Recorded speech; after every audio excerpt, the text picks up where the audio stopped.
Hello दोस्तों, नमस्कार। मैं शौनक मिश्रा आपका बहुत बहुत स्वागत करता हूं आप सबके अपने चैनल पर। दोस्तों, एक बहुत महत्वपूर्ण अपडेट, एक बहुत ऑथेंटिक अपडेट आज बीच निकल कर आ रही है।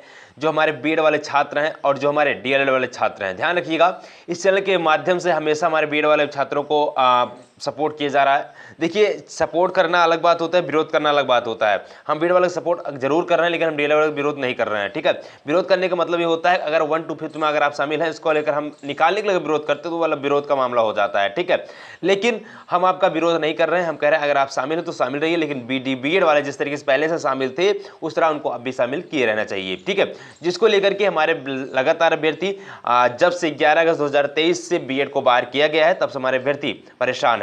दोस्तों, एक बहुत महत्वपूर्ण अपडेट निकल कर आ रही है। जब आपको पता है बिहार सरकार 25 सितंबर को सुप्रीम कोर्ट में याचिका डालता है। बिहार में बीपीएससी ट्री का जो एग्जाम हुआ था उसमें बीएड वाले अभ्यर्थी को शामिल करने का प्लान बना रहा है, जिसको लेकर के हमारे बहुत सारे अभ्यर्थी, खासकर डीएलएड वाले, वो लगातार आक्रोशित हो जाते हैं, परेशान हो जाते हैं और लगातार धरना प्रदर्शन की बात करते हैं। इसको लेकर एक बहुत महत्वपूर्ण अपडेट आ चुकी है, उसको लेकर भी बात करेंगे। उससे पहले निवेदन करेंगे, जितने भी छात्र हैं प्लीज़ वीडियो को लाइक कर दें, शेयर कर दें, सब्सक्राइब भी कर लीजिएगा, क्योंकि इस चैनल के माध्यम से जो भी अपडेट बंद पड़ता है आपको बताया जाता है। बच्चों, ध्यान रखिएगा, हमने बीएड का लेकर के कितना सपोर्ट किया है। चाहे वो दिल्ली की बात किया, चाहे प्रयागराज की बात किया, चाहे आप आजमगढ़ की बात करें, चाहे आप मुजफ्फर की बात करें, तो लगातार हम उस जगह पहुंचे जहां धरना प्रदर्शन हमने कंडक्ट करवाया, जहां पे हमने आयोजित करवाया। साथ ही साथ हमने ट्विटर कैंपेन भी करवाया। तो बहुत ज़्यादा हमने इंक्लूड हुआ कि बीएड को सब प्राइमरी में, पीआरटी में शामिल किया जाए। लेकिन मैंने कल एक एग्जाम्पल दिया था कि बीएड अगर कहीं न कहीं थोड़ा कमी रह गई है तो बीएड अभ्यर्थी खुद जिम्मेदार हैं। अब आप बोलेंगे सर आप ऐसा क्यों कह रहे हैं? देखिए मेरे भाई, जब से बिहार सरकार बीएड को बचाने के लेकर सुप्रीम कोर्ट गई है, तब से बिहार सरकार को कितना झेलना पड़ रहा है, कितना भला बुरा कहा जा रहा है। आप समझ लीजिए, जो डीएलएड के छात्र हैं वो लगभग 4 लाख ट्वीट कर देते हैं। ठीक है ना, डीएलएड विरोधी बिहार सरकार हैशटैग बना करके। ठीक है, वहीं 2.5 लाख ट्वीट पर आप लोग अटक जाते हैं, खासकर बीएड वाले छात्रों की बात किया जा रहा है। तो कहीं 1.5 लाख का जो ट्वीट का अंतर है वो यह दर्शाता है डीएलएड वाले छात्र जो हैं बिल्कुल जागरूक हैं और बीएड वाले छात्र बिल्कुल सोए हुए हैं। इसमें कहीं न कहीं जो चीजें हैं, गलतियां आपकी हैं, क्योंकि जब आपकी सपोर्ट किया जाता है तो आप लोग कदम पीछे खींच लेते हैं और घर बैठ के आनंद लेते हैं। लड़ाई ऐसे नहीं लड़ी जाती मेरे भाई। अगर आपकी लड़ाई है तो आपको खुद पार्टिसिपेट करना पड़ेगा। हम आपका सहयोग करते हैं, हम आपका साथ देते हैं। इसका मतलब ये नहीं कि आप घर बैठे आनंद लेंगे, आप घर बैठे आपको सारी चीजें मिल जाएगा, लेकिन हमें कर्म तो करना ही पड़ेगा। बहरहाल, अपडेट को लेकर चर्चा कर लेते हैं। थोड़ा गुस्सा इस बात किया जाती है कि आपको इतना सपोर्ट किया जाता है और आप लोग कदम खींच घर बैठ लेते हैं, कदम खींच करके। ऐसा नहीं होना चाहिए। जब आपको मदद किया जा रहा है तो आप भरपूर सहायता यहाँ से भी आप लोग करिए। ठीक है, बहरहाल जो अपडेट है उसको ध्यान दीजिए। देखिए दोस्तों, आज की पेपर कटिंग में अपडेट निकल कर आ रही है।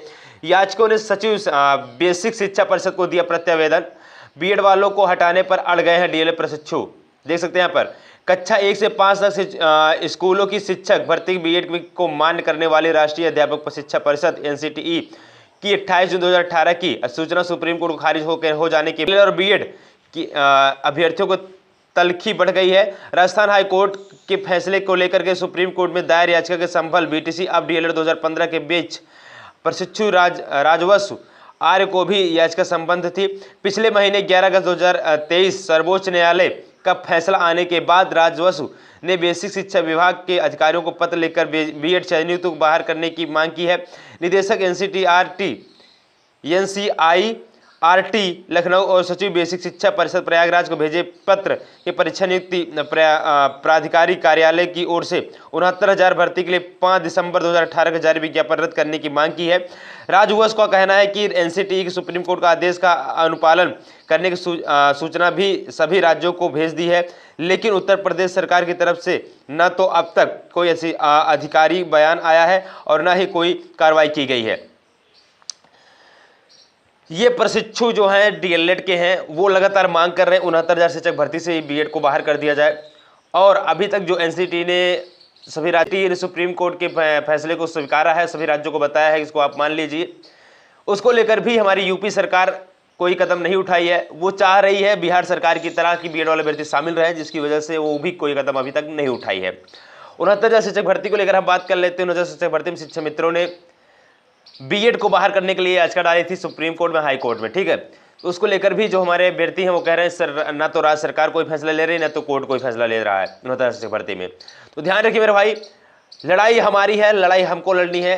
तो ऐसे में जितने हमारे बीएड के छात्र हैं, फिर से आपसे निवेदन करूंगा, वीडियो को लाइक कर दें, शेयर कर दें, सब्सक्राइब कर लीजिए और साथ में अपने हक की लड़ाई लड़ने के लिए पीछे मत हटिए मेरे भाई, पीछे मत हटिए। क्योंकि आज ये लड़ाई आप अगर लड़ ले रहे हैं, आने वाला भविष्य आपका उज्जवल हो जाएगा। अदरवाइज आप बीएड करके घर बैठे रह जाएंगे, कुछ हासिल नहीं होने वाला है। बातों को समझिए, गंभीरता को समझिए, जो इस टाइम पर क्रिटिकल सिचुएशन उसको समझिए। अगर आज हम 10 दिन हम घर पे बैठ ले रहे हैं, आने वाले हम पूरा 20 साल घर पे बैठे रह जाएंगे। लेकिन अगर आज 10 दिन हम घर से बाहर निकल कर हम अपने अच्छे तरीके से इसको आंदोलन को महाआंदोलन बना देंगे, जिस तरीके डीएलएड वाले छात्र कर रहे हैं, उस दिन भी आप सब लोग अपने भविष्य को उज्जवल बना सकते हैं। देखिए करना क्या है, आपको हर चीज बताया जाता है, लेकिन जब बताया जाता है तब भी आप लोग नहीं करते मेरे भाई। ये दिक्कतें होती हैं जब हम लोग आपको बताते हैं कि आपको ये करना है वो करना है, लेकिन आप तब भी वो चीजें नहीं करते हैं, तो दिक्कतें बढ़ जाती हैं। बहरहाल बीएड को बाहर करने को लेकर प्रशिक्षु जो डीएलएड के हैं वो लगातार प्रयास कर रहे हैं, लेकिन चाहे वो बिहार सरकार हो, चाहे यूपी सरकार हो, चाहे यहाँ पे आपके छत्तीसगढ़ सरकार हो, चाहे हिमाचल प्रदेश सरकार हो, बिल्कुल हार नहीं मान रही। वो सरकारें भी चाह रही हैं कि बीएड वाले अभ्यर्थी प्राथमिक शामिल हो। मैंने कल ही आपको अपडेट बताया था कि हिमाचल की सरकार जो है वो नई पॉलिसी ला करके बीएड अभ्यर्थी को शामिल कर रही है। ऐसे में बहुत बड़ी बात नहीं है कि यूपी सरकार भी बिहार सरकार नई पॉलिसी लाकर बीएड वाले अभ्यर्थी को शामिल कर दे। कुछ भी बोलने से पहले जो लोग आके बोल देते हैं यूट्यूब पर ऐसा हो गया वैसा हो गया, कुछ ये समझा करें आप लोग, है ना। चलिए, बहरहाल जो अपडेट थी मैंने आपको बता दिया हूं। गुस्सा तो थोड़ा बहुत आ जाता है, खासकर हमारे बीएड वाले छात्रों पर जिस पर हम भरोसा करते हैं, वही अगर धोखा दे देते हैं तो गुस्सा आ जाता है मेरे भाई, ठीक है। बहरहाल आपसे फिर से रिक्वेस्ट है, वीडियो को लाइक कर दें, शेयर कर दें, सब्सक्राइब कर दीजिएगा। हम आपसे साथ में कंधे में कंधा मिला खड़े हुए हैं। जो भी इन्फॉर्मेशन आएगी मैं सबसे पहले आपको बताऊंगा, और जो भी अपडेट आएगी तब भी मैं आपको बताता रहूँगा। चैनल को सब्सक्राइब कर लीजिए। धन्यवाद। जय हिंद, वंदे मातरम।